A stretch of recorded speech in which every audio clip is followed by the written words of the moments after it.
bien, vas-y. Alors, lendemain de débat, Michel David, Emmanuel Latraverse, Vincent Marissal, Chantal Hébert, merci d'être là. Gros panel. On a bien sûr hâte de vous entendre. Bonsoir à tous, messieurs, dames. Bonsoir. Mais avant de parler de débat, si vous le voulez bien, nouvelle aujourd'hui, M. Harper qui annonce qu'il va, comme David Cameron l'avait promis en Grande-Bretagne il y a quelques semaines, qui va inscrire dans une loi l'impossibilité pour lui d'augmenter les taxes et impôts. On écoute ça, on revient tout de suite. C'est clair que les autres partis favorisent des hausses de taxes d'impôts. Et c'est la raison pour laquelle ils s'opposent à une telle législation. Mais c'est notre garantie. Depuis 2006, le Parti conservateur ne hausse pas des taux des taxes et des impôts, fédéraux. Ce n'est pas notre intention, c'est clair dans notre plan et c'est notre garantie. Bon, on le disait un peu plus tôt dans l'émission avec Denis Ferland, il y a quelque chose d'éminemment symbolique. Chantal Hébert, mais on veut souligner encore plus, si c'était possible, le fait qu'il ne veut pas toucher aux taxes et aux impôts. Exact. C'est une idée qui vient de la Grande-Bretagne. Êtes-vous étonné de savoir que M. Harper est allé se recruter un génie de la stratégie australien qui a fait ses armes récentes en Grande-Bretagne?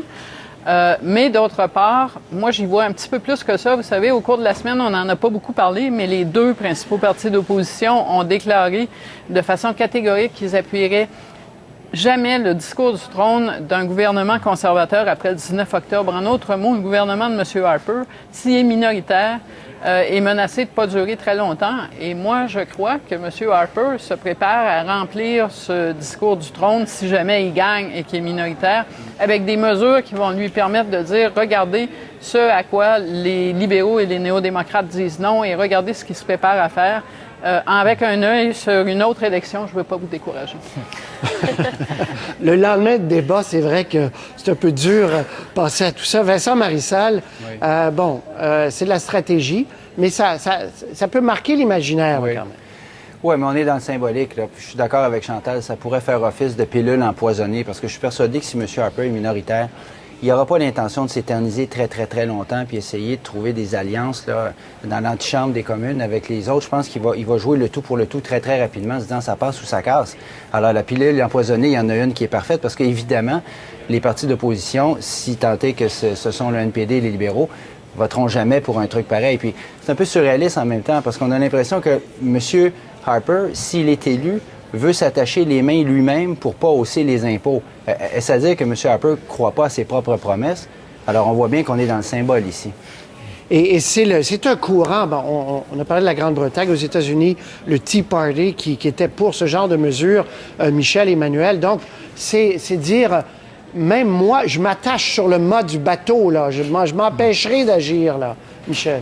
Oui, bien, aussi, il pourra, évidemment, M. Harper ne promet pas d'augmentation de taxes, mais il pourra toujours dire si, au moment de présenter un budget, s'il faut négocier avec les autres et que les autres lui disent, écoutez, là, comme condition pour vous appuyer, il faudrait augmenter ci, M. Trudeau pourrait avoir des exigences, M. Mulcair aussi, et M. Harper pourra leur dire, écoutez, je voudrais bien, mais je peux pas, là, j'ai un projet de loi là, qui va être adopté par la Chambre ou qui a été adopté et qui ne peut pas me permettre d'augmenter les impôts. Alors, d'une manière ou d'une autre, je suis un peu de l'avis de Vincent, c'est que je pense pas que ça, disons, le suspense ou l'obstacle dure tellement longtemps. Mais c'est des petits outils, Chantal en a fait référence, Emmanuel, c'est des petits outils, là, on sent, là, le marketing politique, là, très clairement. Oui, c'est un outil de marketing politique pour faire une différenciation très claire avec ses adversaires. Mais vous disiez plutôt que M. Harper s'attache après le mât du bateau. Mais d'une certaine façon, il essaie d'attacher ses adversaires aussi sur les autres mâts, si vous me passez l'expression. C'est comme s'il mettait en place tous les éléments pour empêcher que s'il était minoritaire, que ça puisse fonctionner. Donc, il donne les outils pour empêcher ses adversaires de l'appuyer et se donne lui-même les outils pour s'empêcher de faire des compromis avec ses adversaires. Il y a une partie d'échec là-dedans et des signaux très clairs. Bon, très bien pour ça. Je le disais, lendemain de débat, première question sur les soins de la santé qui n'a pas été entendue.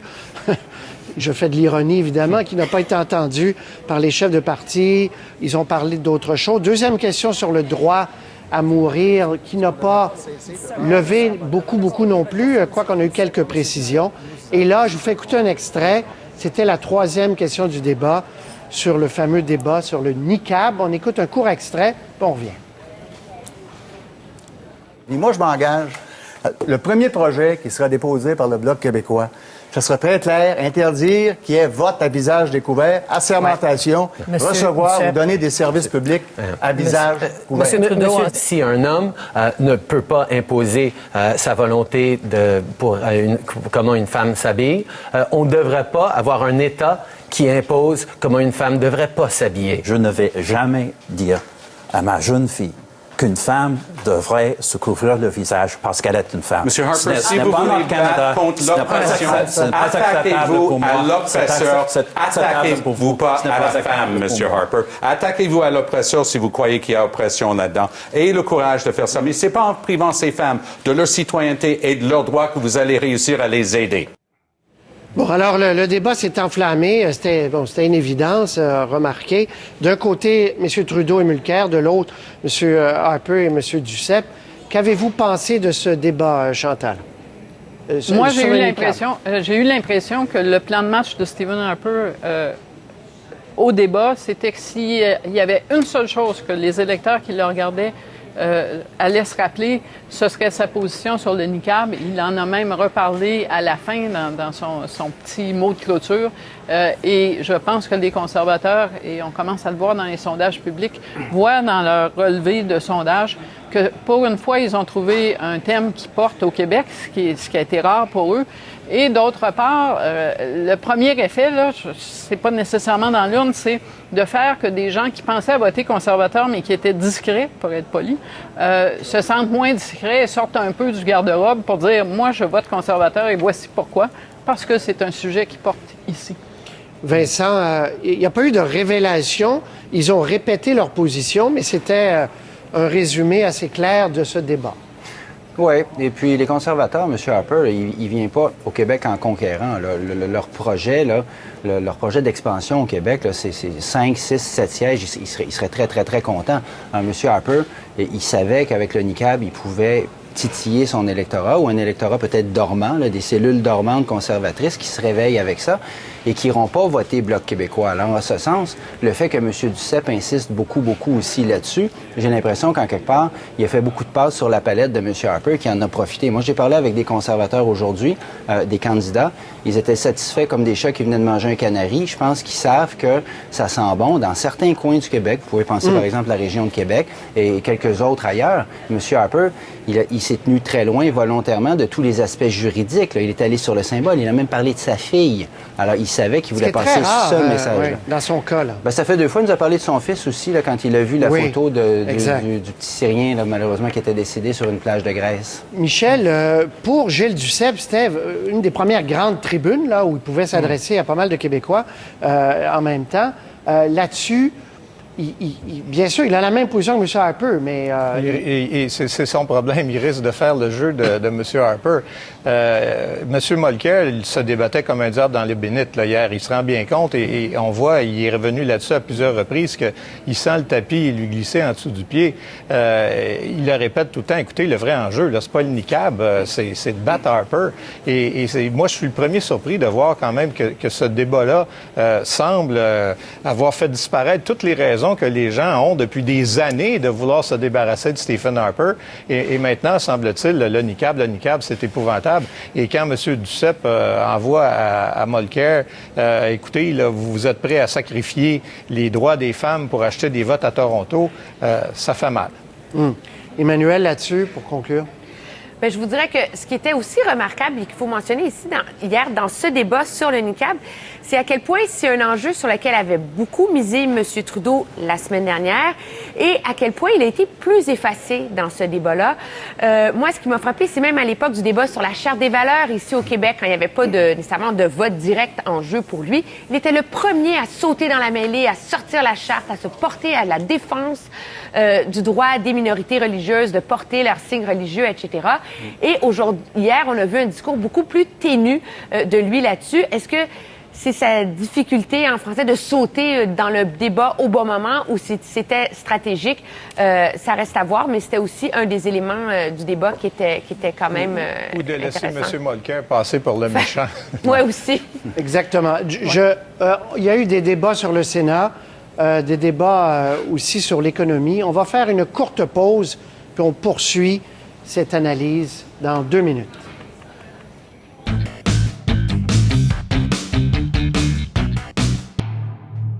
Je me suis promis de m'assurer que le 19 octobre, j'aille chercher un mandat avec les électeurs du Canada pour commencer le processus de travailler avec les provinces pour nous débarrasser enfin de cet endroit qui ne sert qu'à mettre des anciens libéraux et des anciens conservateurs dans une sinécure avec une pension. C'est ce que j'ai changé, monsieur. C'est pas changeable, on l'a essayé. Et la seule façon pour les Québécois et les Québécoises de sortir de ce problème-là, c'est de se donner un pays. Monsieur Duceppe, c'est un débat passé date.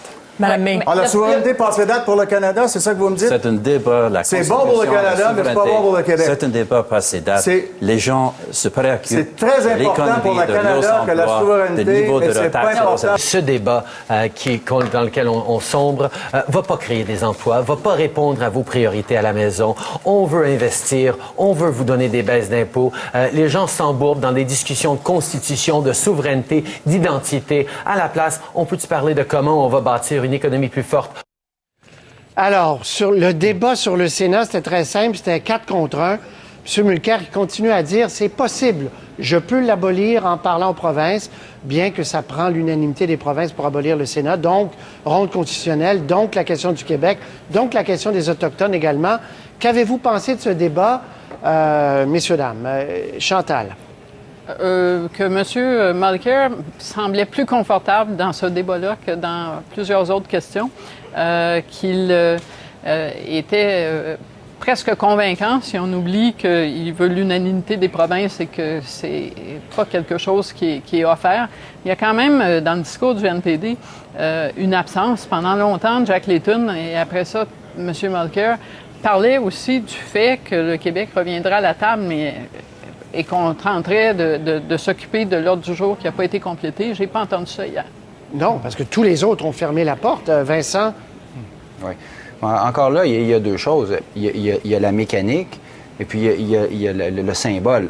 Monsieur Mulcair, encore là, il n'est pas allé, lui, trop là, dans la mécanique, qu'il faudrait rasseoir les provinces, la formule d'amendement, tout ça. Je pense que ça, personne ne veut vraiment en entendre parler. Là, puis dans un débat, c'est un peu rébarbatif, sauf qu'une telle chose existe malgré tout.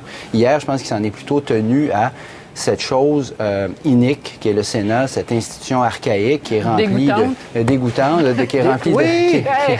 Mais bon, Chantal, je suis tellement content que vous m'ouvriez la porte parce qu'on a l'impression que c'est ce qui a fait le plus parler. C'était de l'humour. Oui. Parce que c'était prévu que je dise dégoûtant quand on pratiquait les questions. Ça a dégoûté une majorité de Canadiens. Je voulais le répéter, puis je voulais faire un clin d'œil à mes enfants en disant « Ah, c'est pas un mot... » Bon, fin de la parenthèse. Ce que j'ai dit avant, et je le répète, puis je veux vous entendre là-dessus, j'aurais aimé ne pas parler du Sénat, peut-être, dans un débat comme celui-là. Il y a des questions plus près des gens, mais avec l'année qu'on a connue. Et est-ce que M. Mulcair, je veux entendre Michel là-dessus et Emmanuel, a convaincu les Canadiens qu'il allait arriver à l'abolir, ce Sénat-là? Non, je pense qu'il n'a pas réussi à les convaincre. Et à un moment donné, il a essayé, je pense, de leur faire croire que ce ne serait pas si compliqué que ça.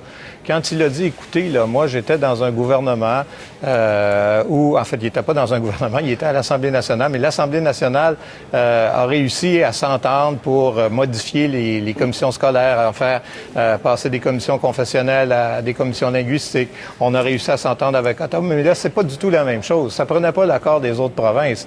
Alors, s'imaginer qu'on pourrait faire l'économie d'un drame constitutionnel en abolissant ou en réformant le Sénat, c'est une vue de l'esprit. Même M. Couillard, qui a vraiment pas envie de s'embarquer dans tout ça, sait qu'il n'aurait pas le choix que de mettre toutes les demandes du Québec sur la table, et Dieu sait ce qui en sortirait. Et ça, c'est l'élément, Patrice, du débat auquel M. Mulcair ne veut pas y répondre. Chantal, il faisait référence plutôt comment amener le Québec à cette table de négociation. La question a déjà été posée à M. Couillard dans le cadre de cette campagne. Il dit, moi, si on parle Sénat, on parle du reste aussi. Et moi, quand j'ai interviewé M. Mulcair la semaine dernière, je lui ai posé carrément la question et il dit « Ah, vous savez, c'est normal, c'est une game, c'est un jeu politique de la part de M. Couillard de dire ça, etc. » Mais c'est quand même un peu l'éléphant dans la pièce de sa stratégie pour l'abolir, le Sénat. Et hier, il a peut-être réussi à esquiver la question, mais elle n'en est pas moins présente dans ce débat-là. Là. Très bien. Alors, on va passer de façon plus générale. Il n'y a pas eu, je veux vous entendre chacun rapidement là-dessus. Je pense qu'on s'entend tous, il n'y a pas eu de grands gagnants, de grands perdants. C'était une occasion. Et j'ouvre une autre parenthèse, Chantal, au-delà du dégoûtant. Il y a eu 800 000 personnes, parce qu'il y a des gens ce matin qui prétendaient que ce débat-là, après une demi-heure, allait chuter. Or, les chiffres montrent qu'il y a eu 800 000 personnes à la télévision. Je ne parle pas du web, la presse plus et tout ça, là, mais juste à la télé, 800 000 personnes du début jusqu'à la fin. Donc, il y en a qui sont partis, il y en a d'autres qui sont entrés. Les chiffres se sont maintenus. Donc, il y a un intérêt didactique peut-être, parce que c'est pas tout le monde qui a suivi tous les bulletins de nouvelles. Bref, est-ce qu'il y a eu un gagnant-perdant et est-ce qu'on en sort quand même mieux informé? Vincent, je commence par vous. Je ne suis pas persuadé parce que, par moment, évidemment, la formule fait que c'est des débats, donc ça devient cacophonique. Et puis, surtout les échanges entre M. Mulcair et M. Harper, à un moment donné, M. Mulcair avait visiblement pas du tout l'intention de laisser parler M. Harper. C'était peut-être même un des passages où on aurait voulu peut-être en savoir un peu plus. C'était évidemment sur le niqab. Pour le reste, ils ont plutôt répété leur position. Les positions de Gilles Duceppe sont très connues. Mais que tous ne connaissent pas, Vincent. Oui, mais tous ne connaissent pas le grand public.